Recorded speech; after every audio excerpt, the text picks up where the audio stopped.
ব্রিটেনের এফবিআই হিসেবে পরিচিত national crime agency NCA labour পার্টির সাবেক মন্ত্রী টিউলিপ সিদ্দিকের বিরুদ্ধে তদন্ত শুরু করেছে।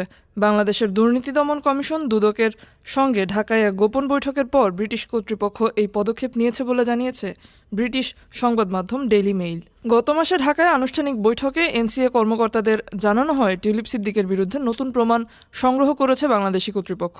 ব্রিটিশ এনসিএ কর্মকর্তারা টিউলিপ সিদ্দিকের ব্যাংক হিসাব, ইমেইল রেকর্ড এবং অন্যান্য তথ্য খতিয়ে দেখতে পারেন। এমনকি তাকে জিজ্ঞাসাবাদের জন্য তলব করার সম্ভাবনাও রয়েছে। অভিযোগ রয়েছে, রূপপুর পারমাণবিক বিদ্যুৎ কেন্দ্রের চুক্তির মাধ্যমে টিউলিপ ও তার পরিবারের সদস্যরা ৩.৯ বিলিয়ন পাউন্ড আত্মসাৎ করেছে।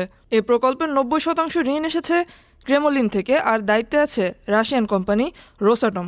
২০১৩ সালে মস্কোতে রুশ প্রেসিডেন্ট ভ্লাদিমির পুতিনের সঙ্গে তৎকালীন প্রধানমন্ত্রী শেখ হাসিনার বৈঠকের ছবিতে টিউলিপ সিদ্দিককে দেখা গিয়েছিল। এনসিসির কর্মকর্তারা বাংলাদেশ সরকারকে সহায়তা করার প্রস্তাব দিয়েছেন, যাতে আন্তর্জাতিক চুক্তির আওতায় টিউলিপ সিদ্দিকের বিরুদ্ধে আইনি ব্যবস্থা নেওয়া সম্ভব হয়। ডেস্ক রিপোর্ট, আজ বার্তা, ঢাকা।